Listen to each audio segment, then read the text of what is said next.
Selamat pagi Bapak dosen, serta rekan sekalian yang saya hormati.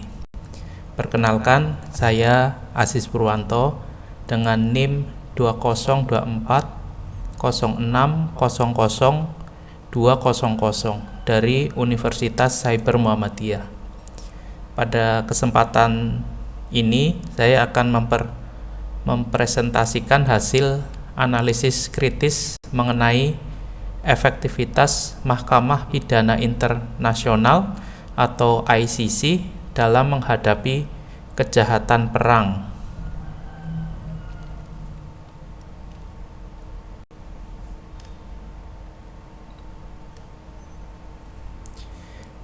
Kejahatan perang merupakan salah satu pelanggaran paling serius terhadap hukum humaniter internasional dan hukum pidana internasional.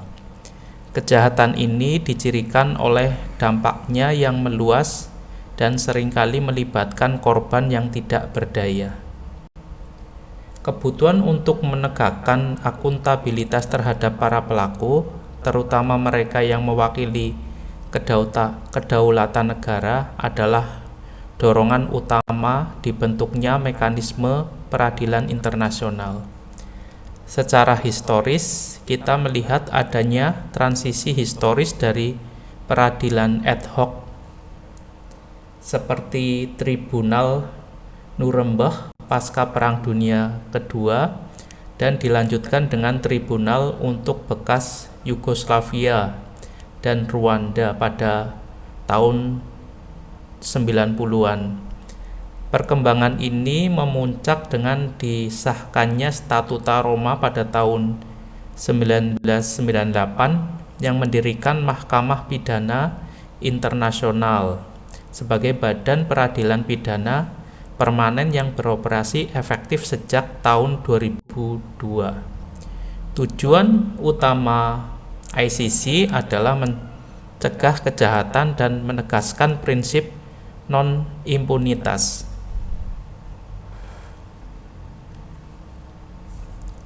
Setelah lebih dari 2 dekade beroperasi, urgensi untuk menganalisis kinerja ICC sangat tinggi. Presentasi ini bertujuan untuk memberikan penilaian komprehensif mengenai kinerja ICC yang diukur melalui 4 dimensi utama: keberhasilan prosedural, dampak pencegahan, penegasan prinsip non-impunitas, dan kapasitas keadilan restoratif. ICC berfungsi sebagai alat kebijakan kriminal internasional, namun perlu disadari bahwa ICC tidak berdiri sendiri. Efektivitas substantifnya sangat bergantung pada dukungan politik kolektif dari negara-negara pihak atau state parties.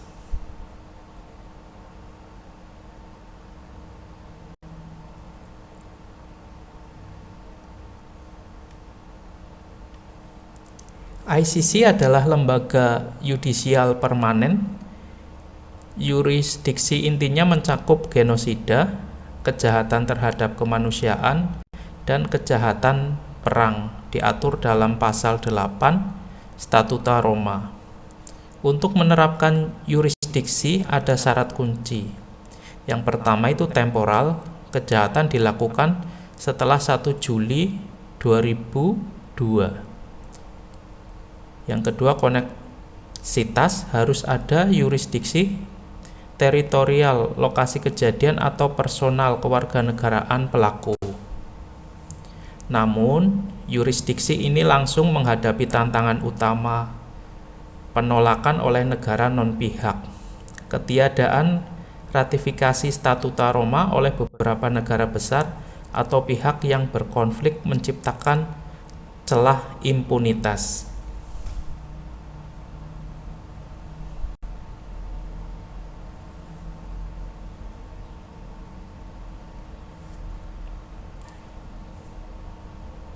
Pilar sentral yang membedakan ICC dari pendahulunya adalah prinsip komplementaritas. Prinsip ini menetapkan bahwa ICC hanya memiliki yurisdiksi intervensi jika negara nasional tidak mampu atau tidak mau untuk menyelidiki dan menuntut kejahatan terhadap secara autentik di tingkat nasional. Meskipun bertujuan menghormati kedaulatan negara, prinsip ini sering didominasi oleh pertimbangan politik. Tanpa kerjasama dari negara target, yurisdiksi ICC berisiko hanya menjadi deklaratif atau pernyataan hukum tanpa kekuatan substantif penegakan fisik. Inilah mengapa prinsip ini disebut sebagai pedang bermata dua.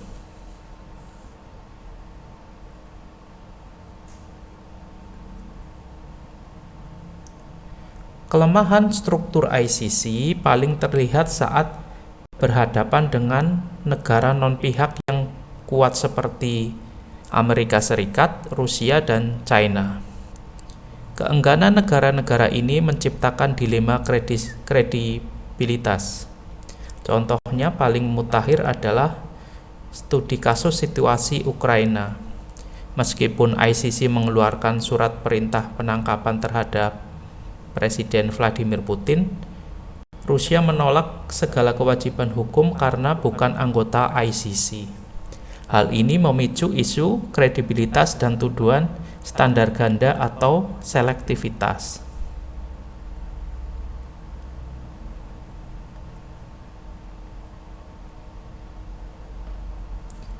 Selama perjalanannya, ICC menghadapi kritik keras.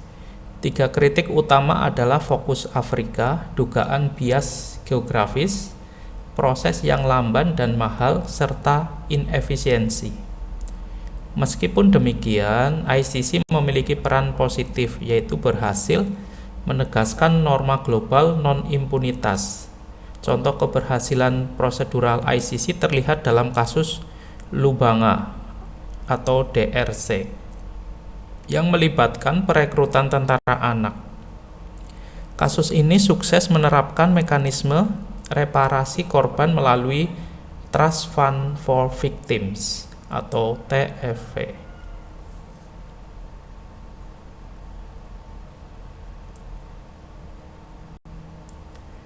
Kasus Ahmad Al-Mahdi di Mali merupakan momen penting dalam pengembangan jurisprudensi. Al-Mahdi dituntut dan dijatuhi hukuman 9 tahun penjara karena penghancuran situs-situs budaya di Timbuktu.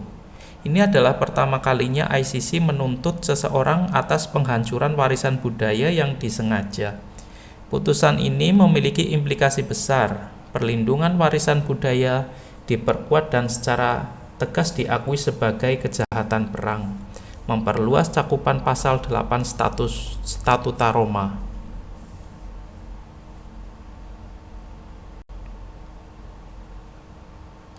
Saat ini, ICC dihadapkan pada ujian konflik berkelanjutan di Rusia, Ukraina, dan Israel, Palestina. Meskipun penangkapan fisik sulit, ICC telah menemukan bentuk efektivitas alternatif dengan menerapkan strategi biaya politik. Langkah ini seperti surat perintah penangkapan terhadap Putin atau Netanyahu memaksa para pemimpin global untuk menganggap serius ICC. Ini menciptakan konsekuensi diplomatik dan batasan perjalanan menggunakan soft power yang bertujuan untuk pencegahan deterrence secara umum.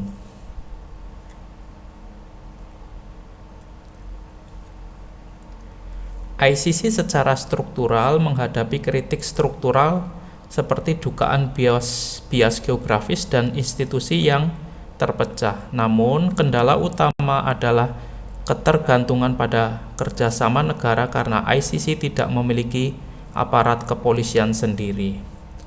Ini diperparah oleh fakta bahwa negara-negara sering menggunakan komplementaritas sebagai perisai politik untuk melindungi pejabat mereka dari ekstradisi.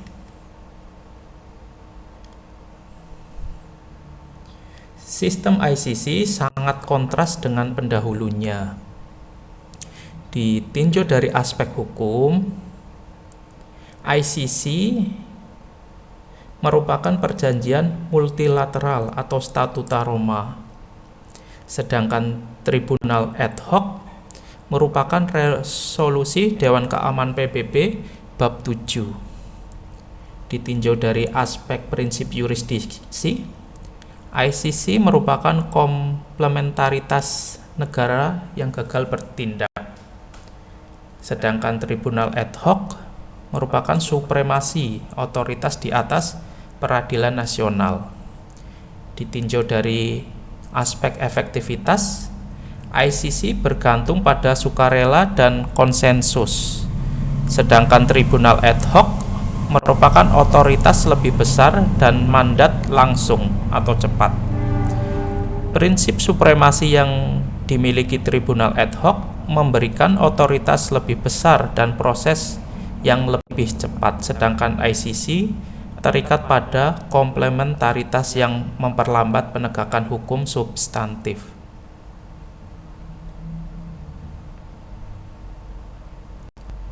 Di sisi positif, ICC memiliki implikasi hukum yang besar, menegaskan prinsip non-impunitas dan memperkaya pengembangan jurisprudensi dalam HHI. Selain itu, Trust Fund for Victim adalah mekanisme keadilan restoratif yang unik, menawarkan restitusi, kompensasi, dan rehabilitasi. Namun, terdapat paradoks reparasi, di mana kegagalan menangkap pelaku karena tidak ada kerjasama negara seringkali melumpuhkan implementasi reparasi, sebab aset pelaku tidak dapat disita untuk mendanai TFV.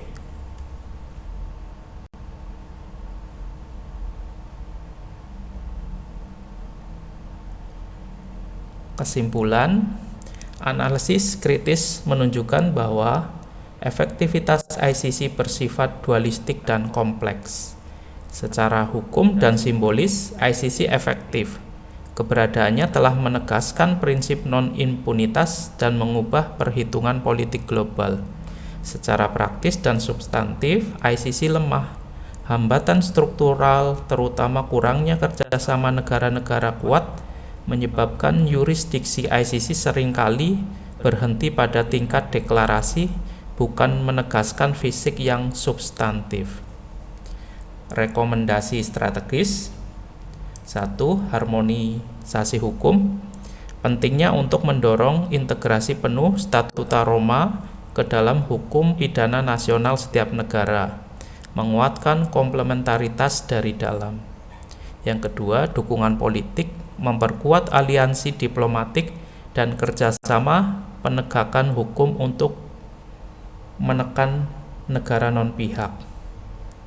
Kunci solusi terletak pada komitmen politik antar negara, bukan hanya pada reformasi internal ICC. Untuk mencapai keadilan substantif bagi korban kejahatan perang, komunitas internasional harus memperkuat dukungan politik terhadap ICC. Sekian presentasi saya. Terima kasih atas perhatian Bapak dosen dan rekan sekalian.